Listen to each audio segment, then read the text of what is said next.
Yo, yo, yo. Hey, guys, welcome back to another awesome edition of the Best Practices Show. This leadership thing is hard. You have to be a leader in your dental practice. And when you're a leader, you can elevate the culture and things get better. Do you know that the number one group of people you spend time with between the age of 20 and 60 is your coworkers? And this presents a great opportunity for you because the better you get, the better they get, and the better everything else gets. And today we share an awesome webinar that we did recently with Adriana Booth called The Leadership Blueprint, Elevating Your Dental Practice Culture. We take you through a framework that really works. And if you use it, you'll see your life will get better and your team's life will get better, which will ultimately make a better experience for your patients. So please listen up. I hope you guys enjoy this, and we'll see you soon.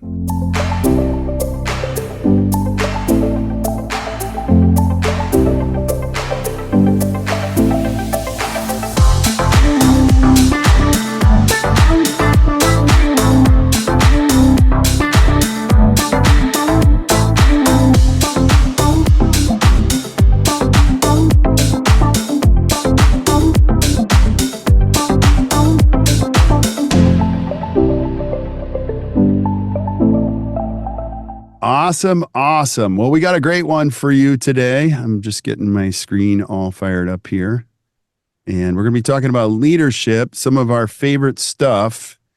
And if you're not familiar with our weekly or bi-weekly webinars, welcome. We're just so excited to have you here.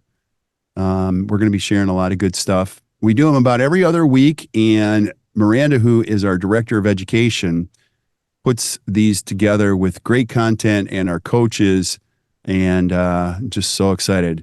And you'll see as we go through this today, this is one of the biggest pieces. And Adriana Booth, who is, we call her affectionately around here as AB, she was just in a practice yesterday with some great dentists in our community, and this was the issue. So AB, just give us a little background on how important this is before we start taking it all apart. Oh, goodness. It is literally the most important thing, right? And Miranda's going to be shaking her head the whole time. Poor thing's voice is not good. She's under the weather a little bit, but she's still here to help us out and has created an amazing program for us. So the culture, the core values, building trust. I saw Dr. Short in the chat. He knows how important this is. My team yesterday, they are feeling the effects of the positives and the negatives when we don't put this into action and make it a priority. Yeah. And we're going to talk specifically about that, what they are, positives and negatives, as we get going here.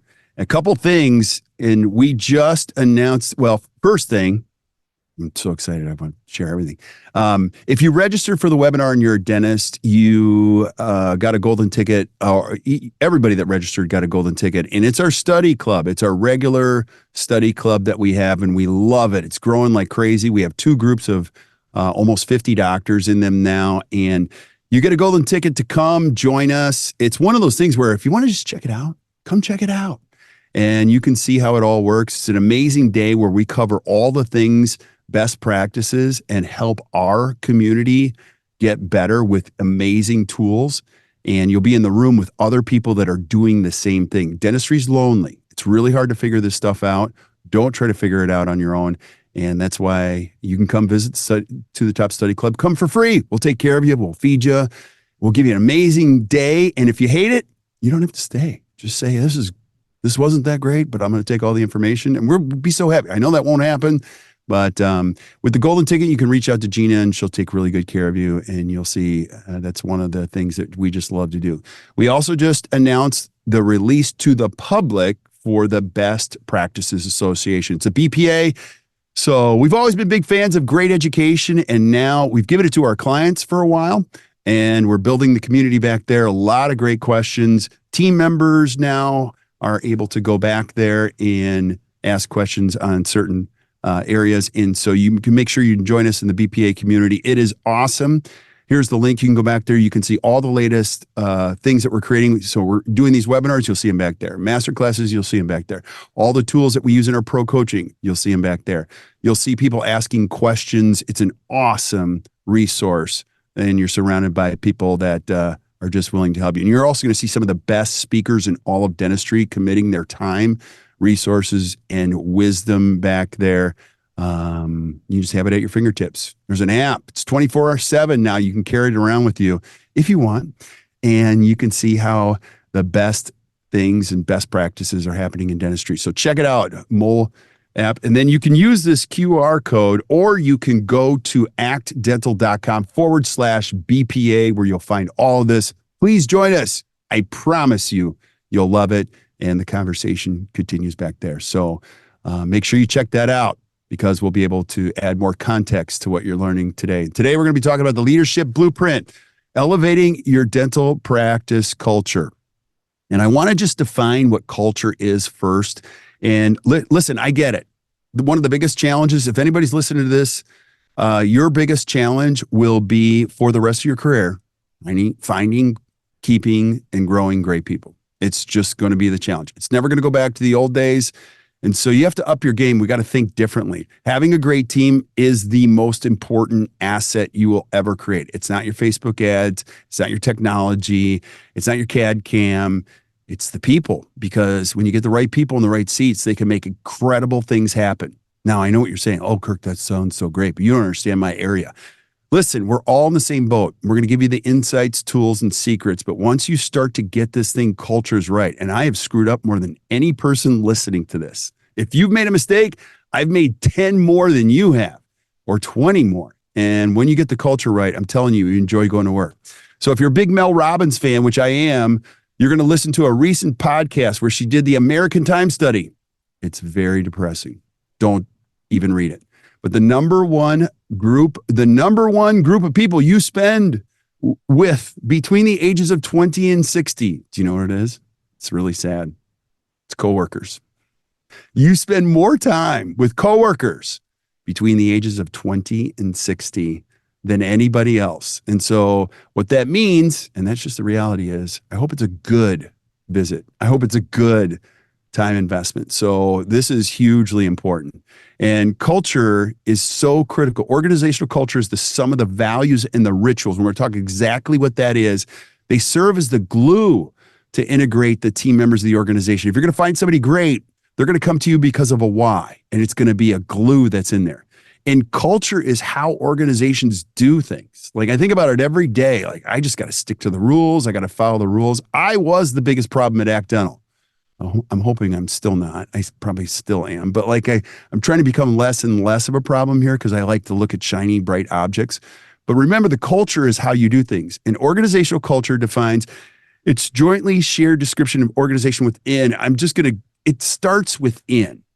And what you do is you get aligned around how this all works. And then your patients see it on the outside. They see the culture. Your team members see it on the outside. It's so powerful. And it's the behaviors. It's the attitude and behaviors and characteristics of a special social group. So, AB, anything you would add to this? I know you probably add a ton to this. I know. I don't want to overrun all of your time. And Miranda and I both are like, what? We love hanging out with our work family. So, Yes. in the community. So it's just one big happy family, because we focus so much on culture and core values. And Kirk, you are not the problem. You weren't the problem. You just didn't have your culture and your core values in place yet. Well, thank you for letting me off the hook there. I appreciate that, AB. You got to give yourself a little grace as a leader. I didn't know this stuff. I really wish I would have gone back at the age of 25 and somebody would have slapped me around and said, you got to get this right. And when you get it right, you're like, oh my gosh, that just got better. It gets better. The more you lean into culture and core values, the less crazy stuff you deal with, the less texting you do to team members on different nights of the week where you're trying to keep them all happy. The happier you are, the happier they are. I'm telling you, it works. And once you start, and if any Act Dental team member is listening to this, they'll go, yeah, I mean, he was a nice guy, but he just, that was like a disaster working there, because he couldn't be consistent. and the signature of mediocrity is chronic inconsistency. Let me say that. The signature of mediocre is being chronically inconsistent. And that's what I was. I was just inconsistent. And I'm on the journey like you, trying to be more consistent. But one thing I won't ever give up on is this thing called culture and core values. And so we'll kind of break it down how it works. But it's been said by so many experts, like culture eats strategy for breakfast. I love this quote because there's a lot of brilliant people out here. I'll pass on all of them if I can find people that are bought into our culture. Because when you get a collective culture of people who are like, I'm all in on this. I'll take out the trash. I'll do whatever for these people that I love so much. You'll be shocked by the results that happen. That'll go way beyond what you think. AB, have you seen this firsthand? Absolutely. Yeah. I have several clients, and one that may be listening, I was just with this week, and we had some great conversations around, wait a minute, this isn't the culture that I wanted to create. Let's switch gears. And that's what we're doing. We're working back from the start. It's never too late to hit the reset button, for sure. It's never too late. And as you evolve and know more, there's a good thing about aging. You have less tolerance for the way things used to be. So if you're getting older and you're like, I'm just kind of done with that, let that work for you. But don't get mad at people. Get interested in what we're going to be sharing with you today. And I'm telling you, it works. You don't have to switch it all in 1 week, but over the course of a year, you can set the sail and say, I'm going in a different direction. Everybody's on the bus. I love having you here. In the event you don't want to be with me and do what we're going to do, it's okay. And so why does culture matter? Because it has a tremendous impact on the team. Getting your practice healthy not only has a dramatic impact on the business, it's transformational for the lives of the people that work there. Think about that. People come work for you and go, I've never worked in a place like this.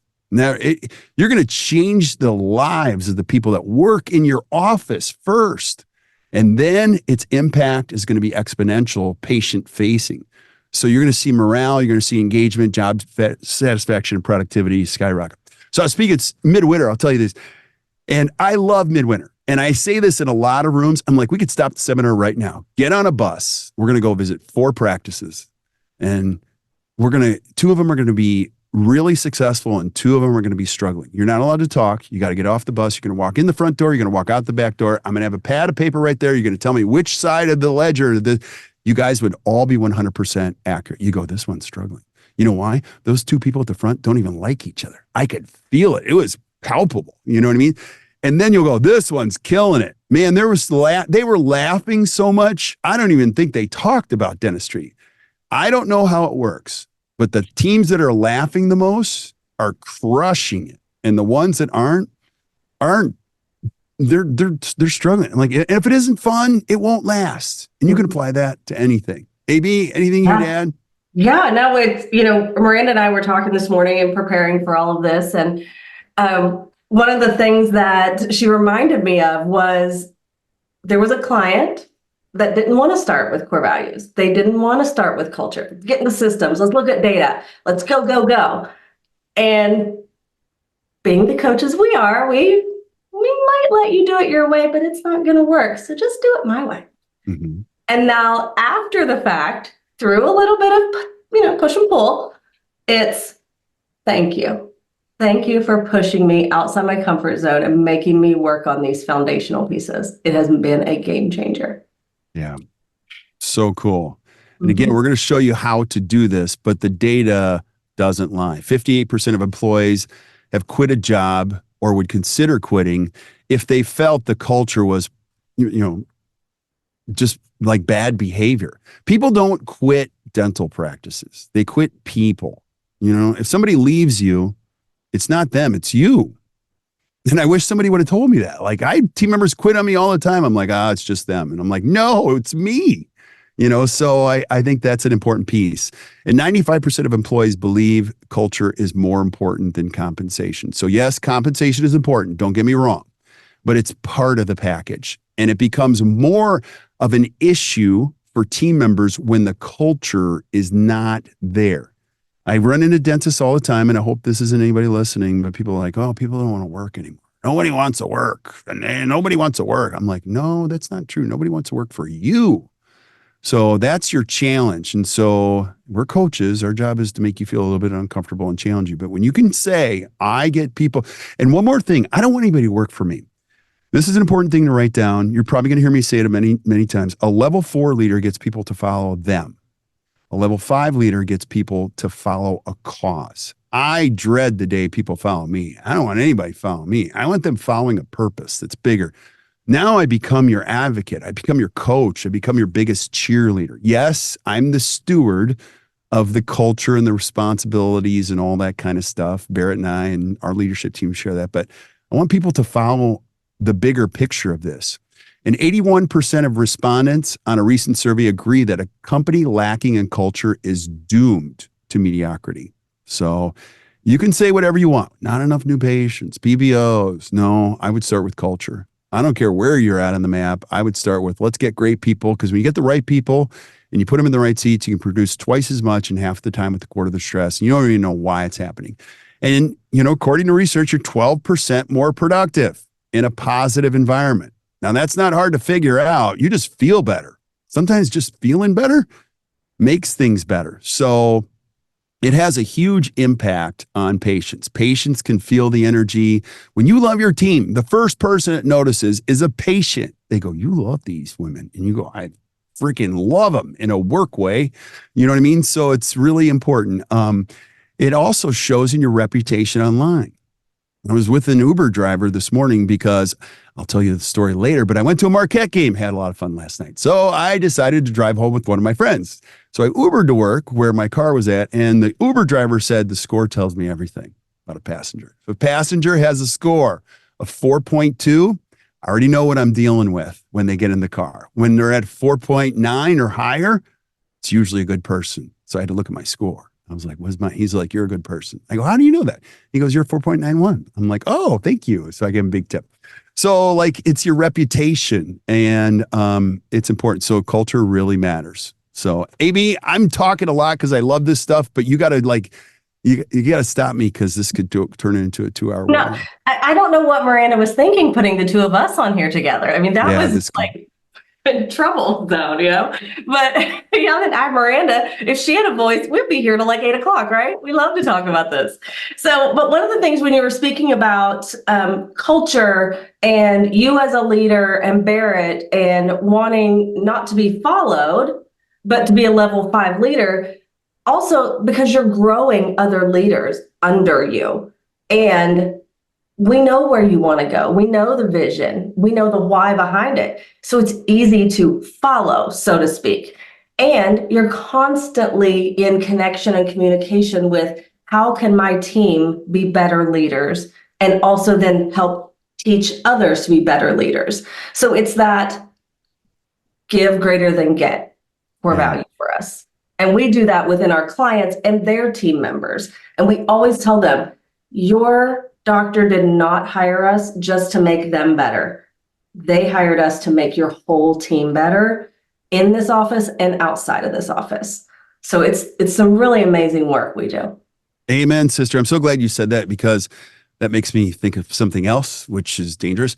But the truth of it is, now, there's huge benefits to this, multiple benefits. One of the benefits is, as a leader, I love the idea of leadership. I always want to be a better leader, but you feel this huge weight on your shoulder that you have to be a better communicator. You got to be more organized. You got to inspire people every day. And while that is true, the biggest turning point for me in this was when somebody said, Kirk, you're not really a leader until you develop other leaders that develop other leaders. And I was like, oh my gosh, that was an epiphany for me, because number one, it took the onus off of my shoulders to do and think about everything. Now I got to just think about people. And so I got to think about how I can grow people that grow other people that grow other people. And it has a multiplying effect. And I know if you're a dentist, you're listening, you're getting good at dentistry. You're learning about the worn dentition. You're learning about airway. You're learning about so many cool things. And that is good. And I would tell everybody, get good at people. Study people now more than ever.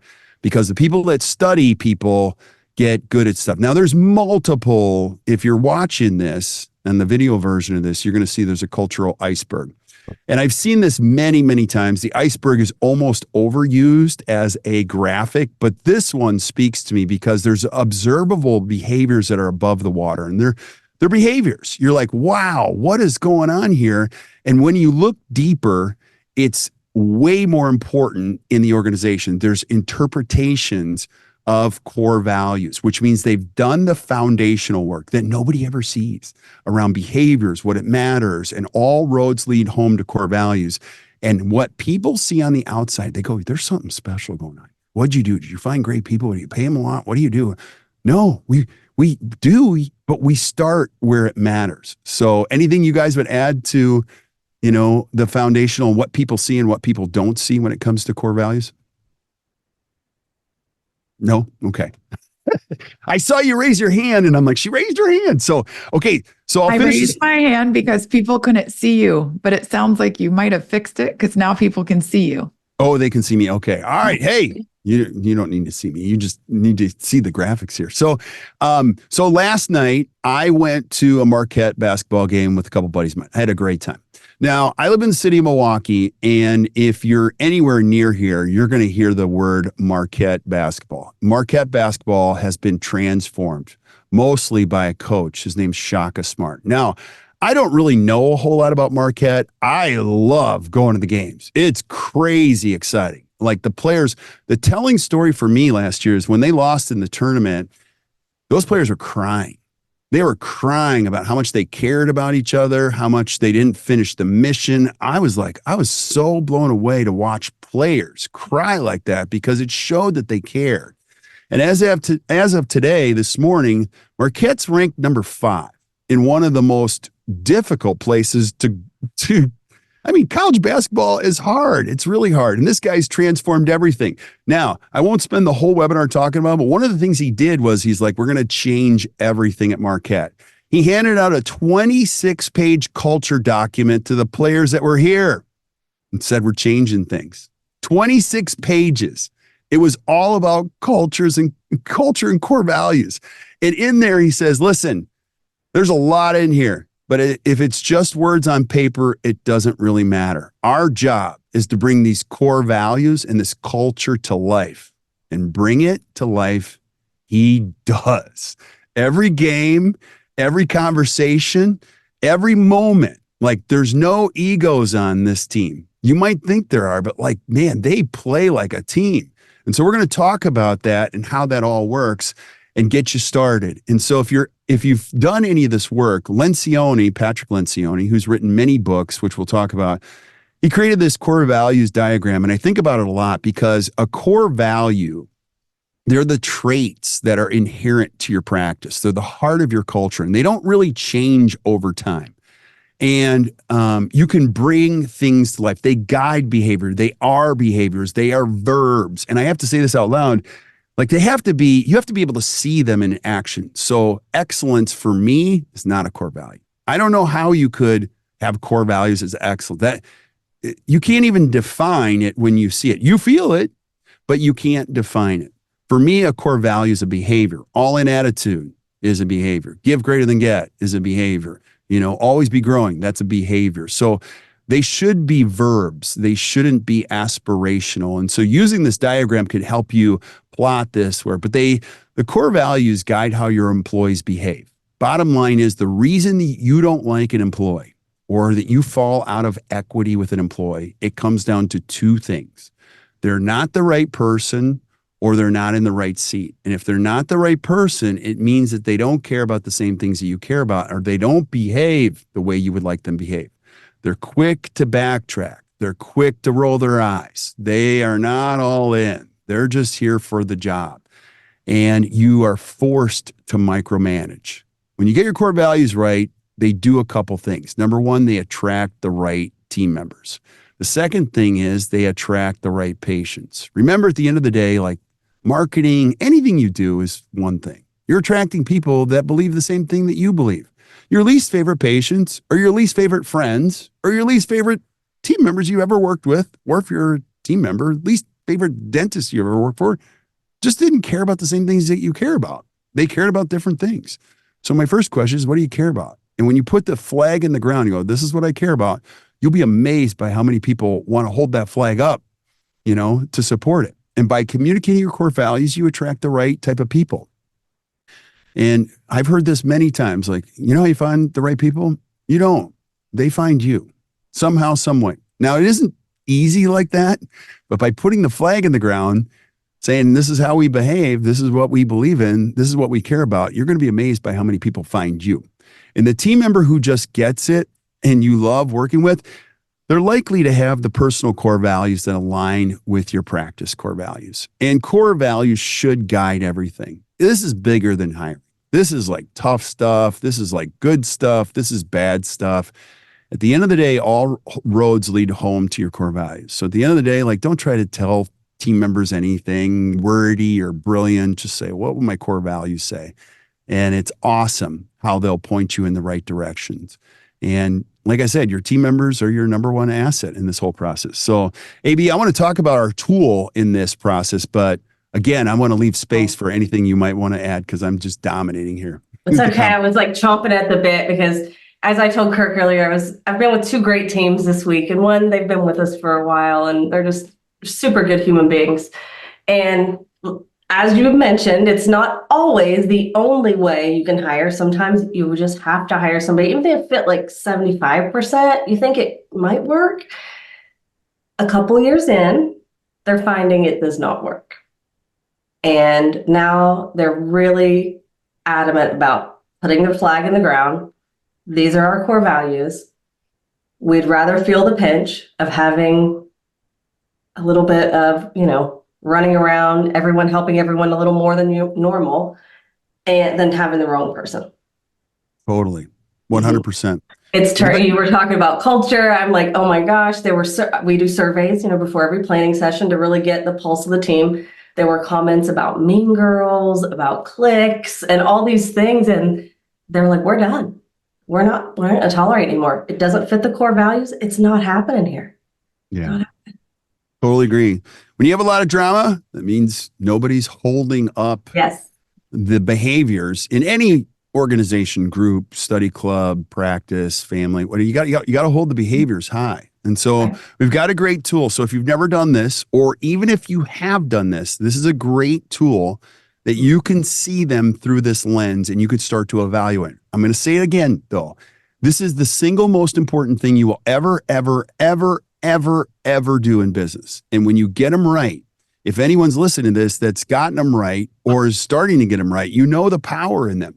So there's 4 steps, and I'll take you through each one of them. And you can download the tool and use it. Is step number 1 is identifying 1 to 3 current or former employees that embody what is best about your dental practice. So if you just think about 1 to 3 employees that have ever worked for you, if you're a dentist, and say, what made them the best? Like, let me get super specific about what made them the best. And this is where you should start. I didn't start here. I started at number 2. So don't do that. Start at number 1. Start with the positive mindset of like what you're going to find is ultimately they had a mindset, they had a behavior. There was something about them that made them special. I started here, which was bad. You can do the same thing, but go to the opposite side of the fence. Identify 1 to 3 current or former employees who, even if talented, were a poor fit in your dental practice. Like they were really talented, but man, it was just hard to work with them. And so I started here, and let me share with the journey. I was so miserable because I was trying to be nice. I was a wuss. I was just trying to be nice. I wanted everybody to get along. And so what I didn't realize was when there was drama, I was the person that was feeding it. I go, okay, don't worry about it. I'll talk to her. I'll talk to somebody.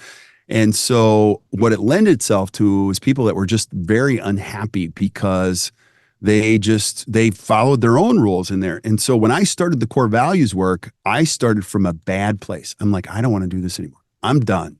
I'm just done. I don't want to feel this way anymore. I'm miserable. And so I started in the dark area of like, I'm done with this. I no longer am going to put up with this. And as you can imagine, what you feed your brain with, it grows. So I had to get out of that space and start focusing on number 1. So as you follow this process, you're going to see it works. And step number 3 is now you got to take a look in the mirror and taking all of these possible values, you got to look at each one of them through the lens. This is why you got to have a coach, because a coach can call you out and go, what is that? You know, is that really even a value? Like, that's aspirational. That you don't even do this. And it's important that you follow the rules in this. And our coach on Monday, her name is Jamie. She said leadership is 3 steps. Number 1, self, others, culture. She deals with high-level executives who don't follow that process. They just want others to behave. They don't want to behave. They want everybody else to show up for morning huddle, but they're late because they were busy. Do you know what I mean? So I want you guys to do this. I'm not going to do any of it. So think about this. I got to walk the talk in order for anybody to buy into that. Then I got to help others walk the talk. And then lastly, once you get that going, now you can lean into culture. Have you ever just wanted to be the cheerleader in your organization? You can do it when you start with this process. And then you got to constantly ask the question, you know, if the industry changed, it can't be dental specific. So it can't be like, we do something dental specific. No, if the industry completely changed, you would still crush it, because these have nothing to do with trends in dentistry. They're solid behaviors or verbs that make a great team source. So please use this tool. And if you have a coach, first of all, if you don't have a coach, get one.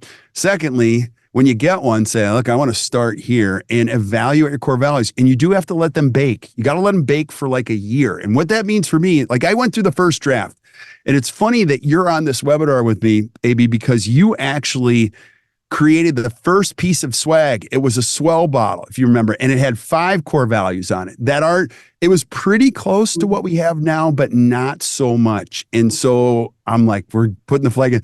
And then you let them bake for a year, and you're like, I don't really like the words on that, or that doesn't make sense. Or a team member will go, these are kind of the same thing. Why do we have 2 of them? So you remember that, Amy? It's actually, I looked for it before we started, and it's in the dishwasher right now. And if it wasn't running, I would have got it out. Yeah, I still have mine too.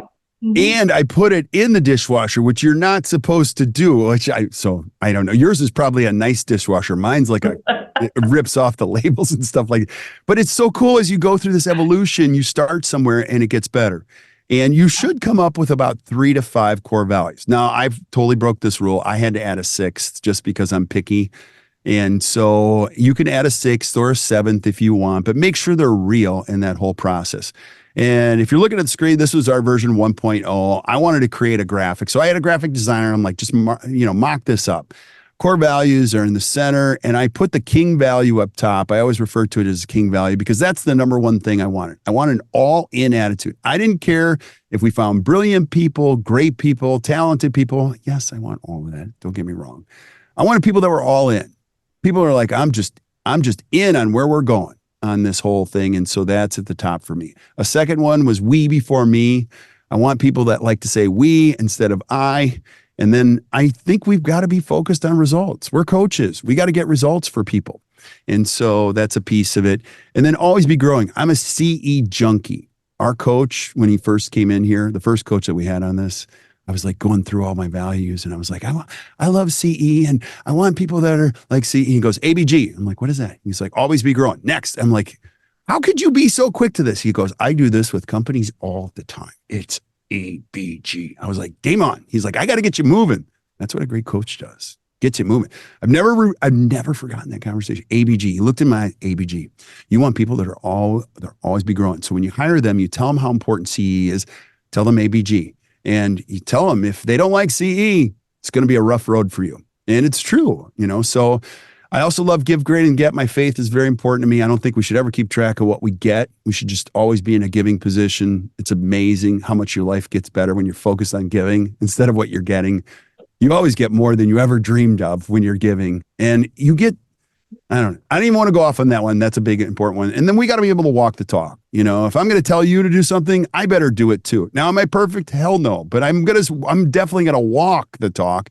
It doesn't mean I'm going to run it. I'm going to walk the talk. So it's important to have it. And you go through your iterations, find a way to bring them to life, add some graphics. I raided my kids' closets and the garage, and I found a whole bunch of props. And I'm like, hey, we're going to take some photos on this. And so AB grabbed we actually have that in our living room. It's a bus that my wife found, and it has me and her driving, and it's got all 4 kids in each one of the 4 windows. So there's only 5 windows on the bus. It's a graphic in our family that says, hey, listen, we love having you in the family, but mom and I drive.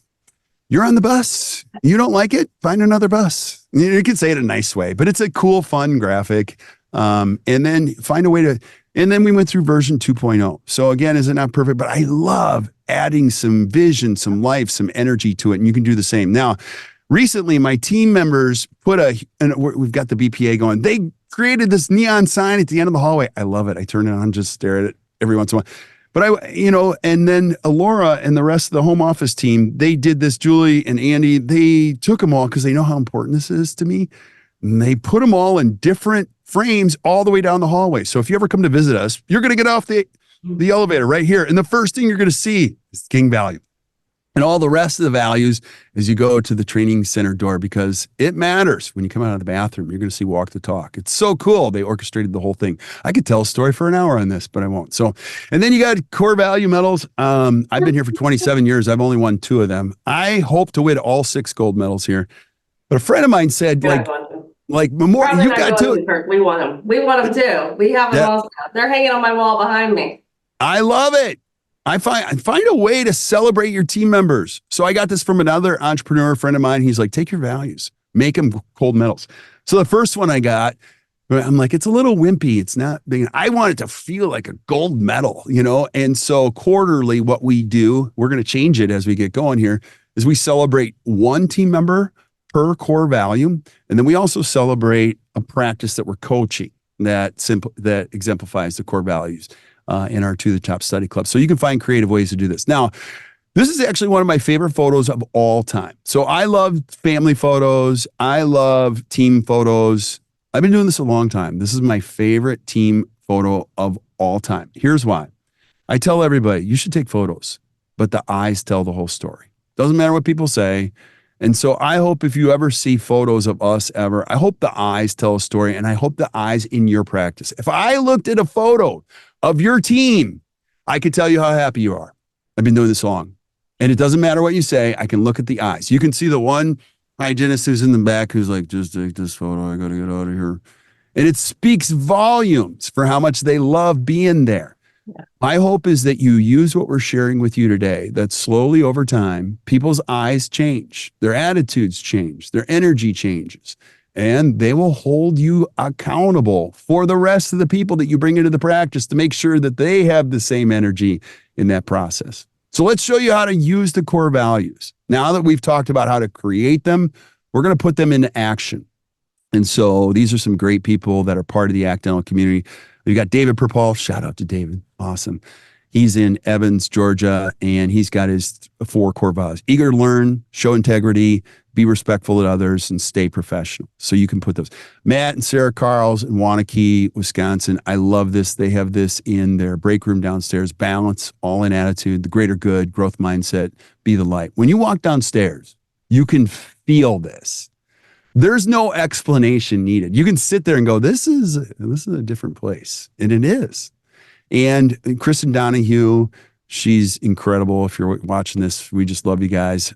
She's transformed her practice, and they continue to transform it. She put it right on the wall, and you'll be able to see those. And then Steve Spitz. So as you look at these, you can find a way to celebrate them. Here's the point. Find a way to show the world and your team and your patients that these are no joke. These are alive and well. So Matt and Sarah Carls, shout out to you guys. They posted this with hashtags. When they come alive, they recognize team members and they put them on social media. Don't share cases of teeth. Well, you should, but that's fine. Share cases of team, doing things that are, because if I'm looking for a great practice, again, I can look at your social media. If I'm an amazing dental assistant or hygienist, I can look at your social media and go, I don't know if this is a happy practice or not. I hope your social media screams, we're a happy practice. We got some great people. So Ashley Lee, it's awesome to watch. When people get this right, I love the Thompsons. They're awesome. They're in Raleigh, North Carolina. One of their core values is ride or die. That requires a whole hour of explanation. But you're either with us or you're not. And it's called Ride or Die. I love it. So it's cool stuff. And then Rich and Lacey Gilbert, he uses this because he has an amazing practice, completely fee for service in Florida. He's looking for a specific type of person. And so he's got a little flyer here with 4 different behaviors that they're looking for a few good people. And here's what we're looking for. We're not looking for the greatest XYZ team member. We're looking for somebody who lives, eats, and breathes these values. And with patience, it's a great thing to say to patients. Hey, people are going to ask you, why is this place so special? You could go, let me tell you why it's so special. We subscribe to these things called core values. So again, putting the right people in the right seats is really important. Now I'm going to take a breath here. Anything else you would add, AB? Please.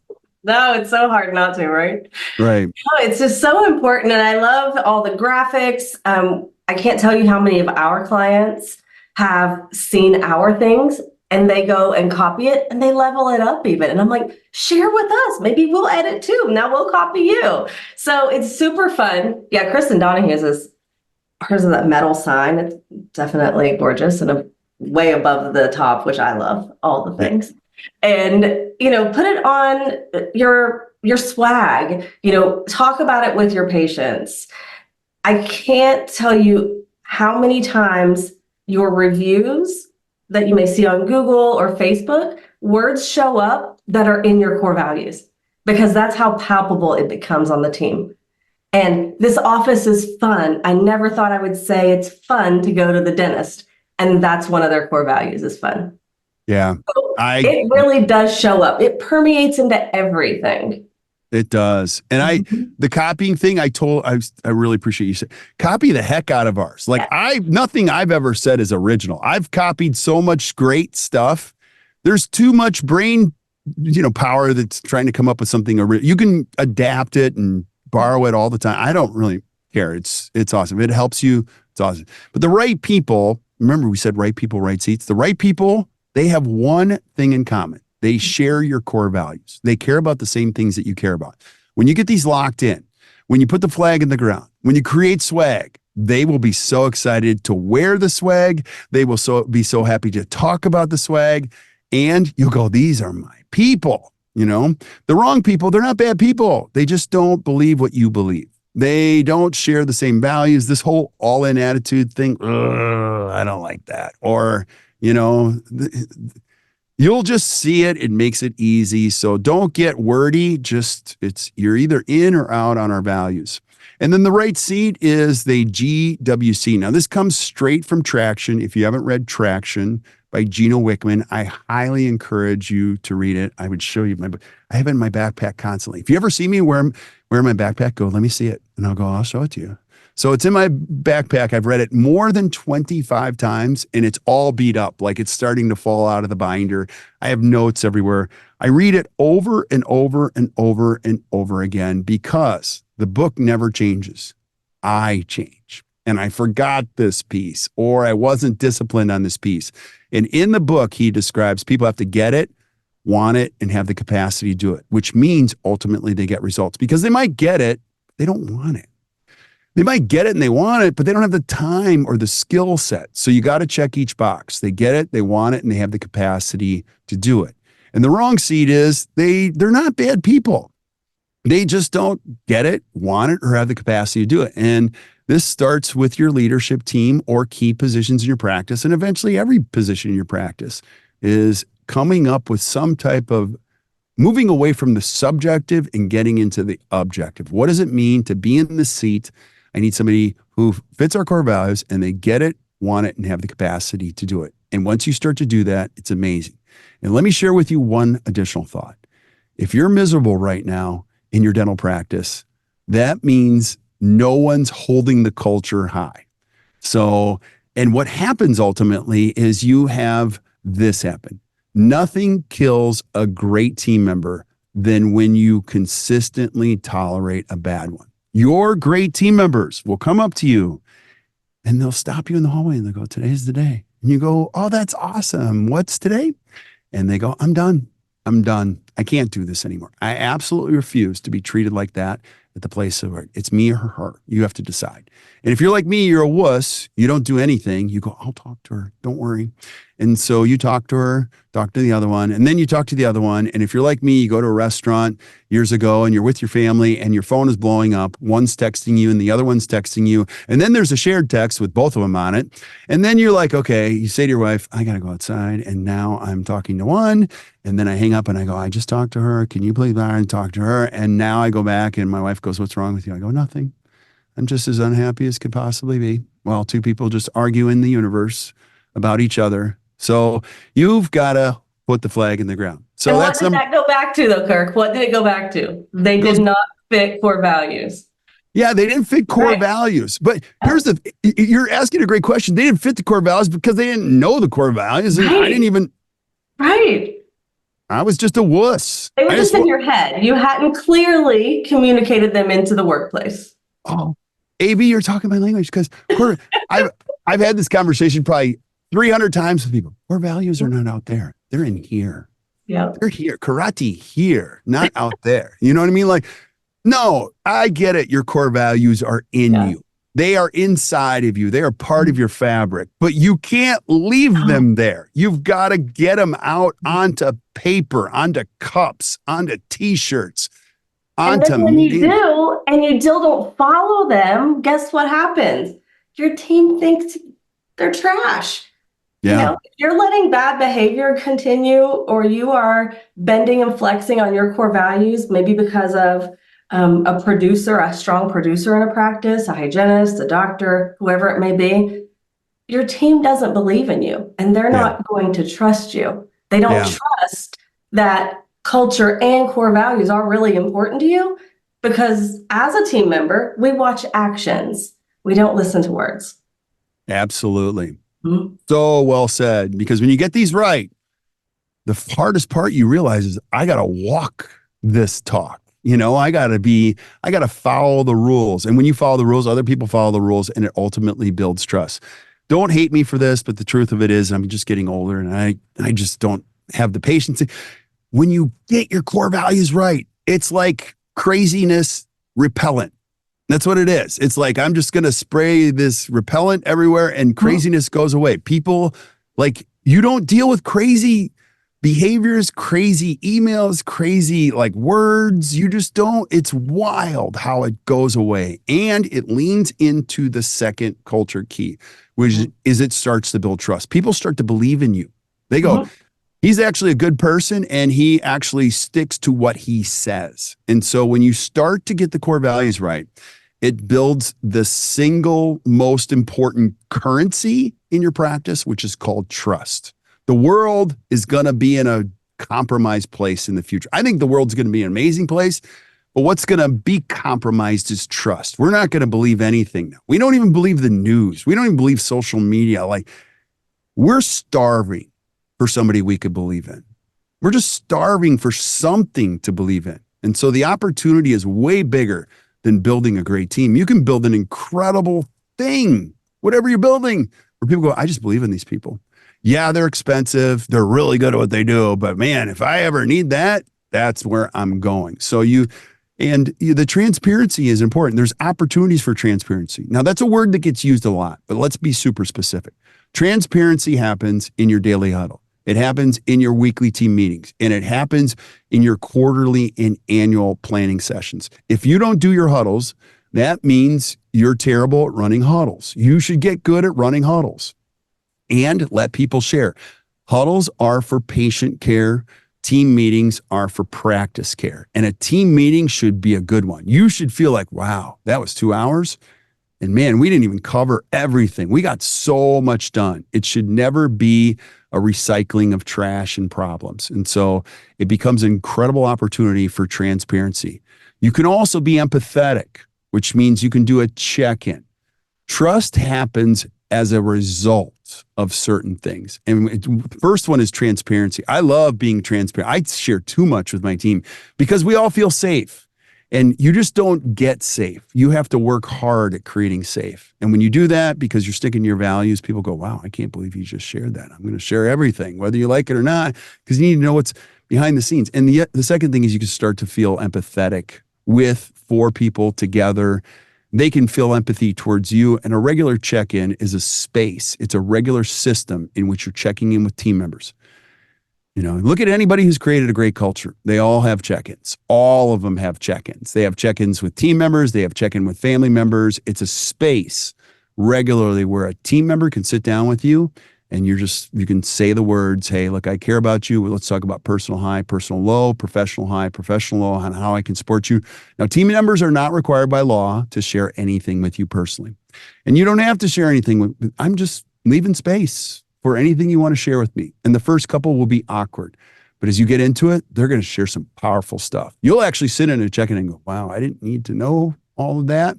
But I appreciate the fact that you even share that with me, which means this is powerful in their relationships. And you can be consistent. And so the opportunity for consistency is you can say what you mean, you do what you say, and you're holding yourself accountable, and you allow other team members to hold you accountable. AB, give us a good word on this. I'm going to go on back to the one before, mainly because as a hygienist, or maybe it's just my personality, people tell me a lot of things. Some things I don't need to know, don't want to know, should have never known. And some of our doctors have that same gene. So I always tell them, make sure we create boundaries around sharing personal things in the check-in so that they don't feel like it's a therapy session, because some doctors get really nervous, or the leaders, and they're like, I don't want to dive in these rabbit holes about these personal things. That is not the intention. So create some boundaries around what is okay and not okay, possibly to share in that 15-minute window. Totally. And one more thing, because I want this to come across as helpful, so please don't get upset if you're a dentist listening to this. The bottleneck in a bottle is never in the middle of the bottle. It's at the top of the bottle. We coach great practices all over the country on this stuff. We help them become extremely healthy, and they love it. And then they crush it, but they start with healthy. They start with consistency. And if you're a dentist listening to this, you can go, you don't understand my team members. I just want them. No, it starts with you. And if you have a partner, it's 10 times harder, because now you've got to be really aligned with a partner on what your core values are before you can even bring it to a leadership team, an office manager, or the rest of the team. But I'm telling you guys, it is the golden opportunity. 3 partners is 3 times as hard, because you got 3 different sets of, everything. But that's the value of a great coach. A great coach can tell you the truth, whether you like it or not. Here it comes. Bam, gloves off. I like the term gloves off. I had a coach one time say gloves off. I go, gloves off. And I was like, oh, that really hurt. And it was so helpful. Great coaches are not supposed to make you feel comfortable. They're supposed to help you get things done and get healthy.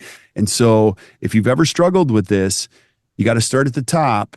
And you got to get aligned on how values, and as you start to work them down and you're consistent about them, you're going to see people will trust you. They will bring other team members to the practice and go, I work for some great people. One of your favorite, I'll share this for as long as I do this. One of my favorite things I ever heard a team member say, and I'll never forget where I was when I heard it. She said, I work for an amazing dentist, but she's an even better human being. And I was like, wow, that just hit me in the heart. And I could tell by her eyes, she believed it 100%. And you could tell that the dentist she works for works hard at this stuff, works hard at being consistent, hard at the values, hard at being transparent, empathetic, and they crush it. And so as we continue down this path, we're going to come back to this, but I wanted to give you some great reading and give you a homework. There's a great book. It's called The 5 Dysfunctions of a Team. This will freak you out. It's one of the best books I've ever read. And when you start to go through this, you're going to see your whole career path, and you're going to see, oh my gosh, this is where I went wrong. He builds the process around what we've shared here with the core values and how you use it and how things get better. If you use what we've shared already and you follow this framework, you'll see your life will get better, your practice will get better, your care will get better, your financials will get better, your days will get better. You'll love this whole process. You start to trust each other, and you could start to engage what's called healthy conflict. So I wanted to leave you with a couple of those pieces, because I didn't want to give you both of those.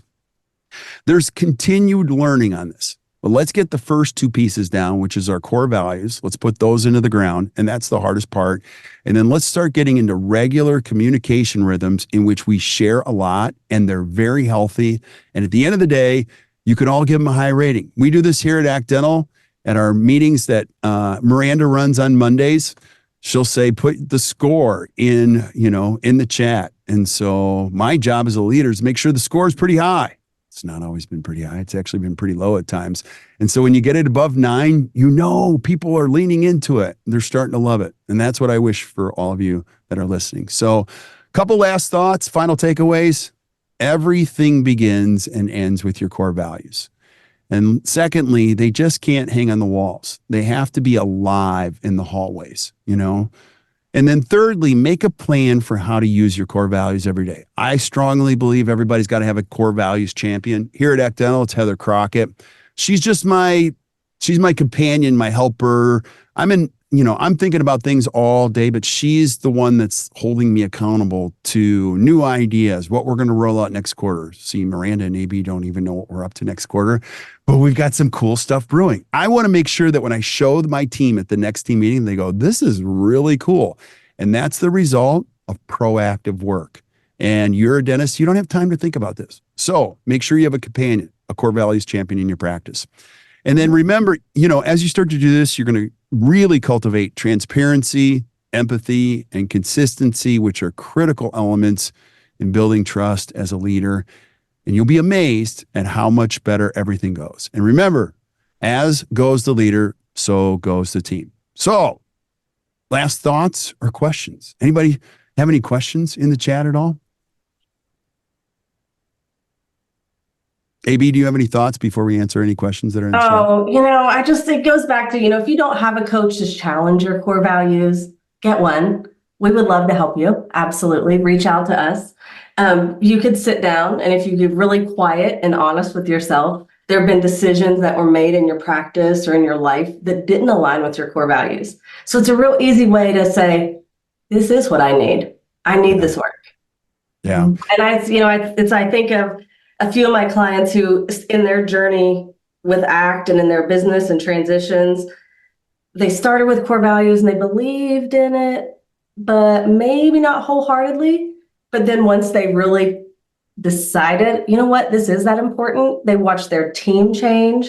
When their team got behind it, I think they are even more on board with core values than the doctors are. Because they were like, no, we're not doing that. Doesn't fit core values. Nope, we're not hiring them. They don't fit core values, and it's a beautiful shift when you have this whole group of leaders pushing you forward. Your numbers go up, your productivity goes up, but your stress goes down. Does. Mm-hmm. It does. And so Melissa asked the question, can you say more on how the team members rank leadership team with numbers? Do you ask rankings during the individual check-ins? During the check-ins, not so much. But what we do use is a right person, right seat scorecard. Very important. And in that, you're giving data to your core values. So here at Act Dental, this is what I do. This is what our leaders do. We evaluate each one of our team members on the 6 core values. So you get a number. And then we tell you if you're meeting expectations or exceeding expectations and give you specific feedback.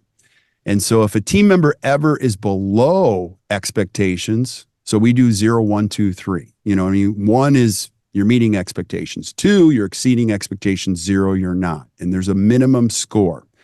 What you want to do is take the subjective and go to objective. And so if I give you a 1, your first reaction is you're going to be like, I'm just meeting expectations. What can I do to exceed them?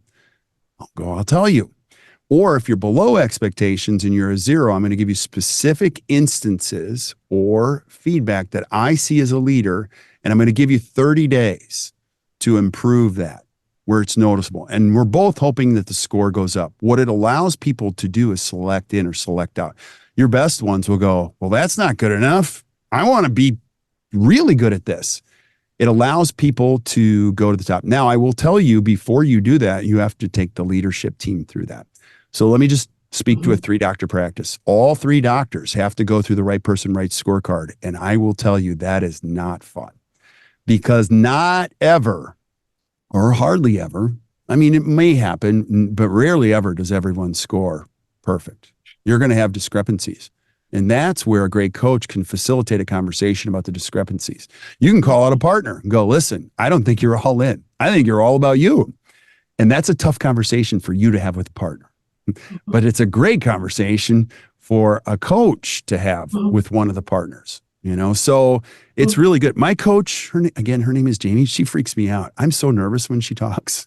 We love her. It's going to, so I love your question, Melissa, and that's for a different webinar, but you do need data, and you have to be able to, and you just can't have team members grading each other when the doctors aren't held to the standard. So again, 0, below expectations, 1, meeting expectations, 2, exceeding expectations. So on my team, I'm looking for a minimum of 6 in your first month.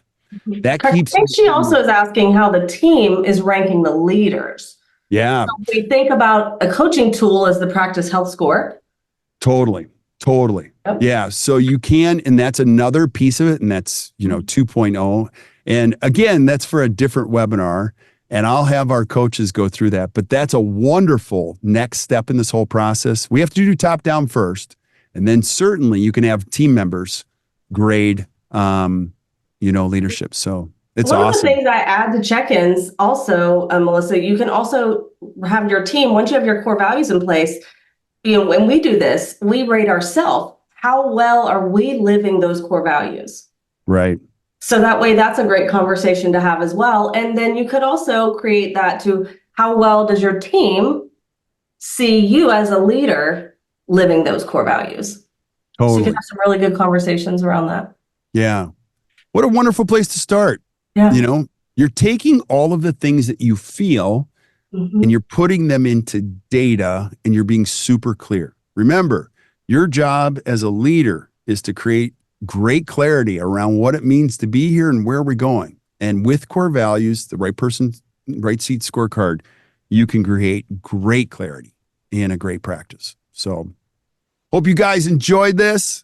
We're going to keep bringing it. And our next webinar, which is going to be 2 weeks from now, is going to be on, let me do the drum roll here. So, because I actually don't even, this is so funny, I don't even actually know what Unlock the power of patient commitment. There you go. See? Strategies to drastically reduce cancellation. Then your slides. I know. More examples. Just another example of why you have to surround yourself with great people and your core values, because they make it all happen. So our next webinar, which is on March 14th, is Unlock the Power of Patient Commitment. We're going to be talking about how you can specifically reduce cancellations and dramatically reduce them. So we're going to go real specific for you on that if cancellations are a challenge in your practice. That'll be a hot item. That's such a big topic right now. For sure. So thank you guys for tuning in. If you have questions, feel free to reach out to us. Thank you, Miranda and AB, for putting all this together. I appreciate you guys so much. And until we see you guys next time, or you hear from us next time, keep hanging in there, create a better practice and a better life. Hope you guys have a great day. Thank you, everybody.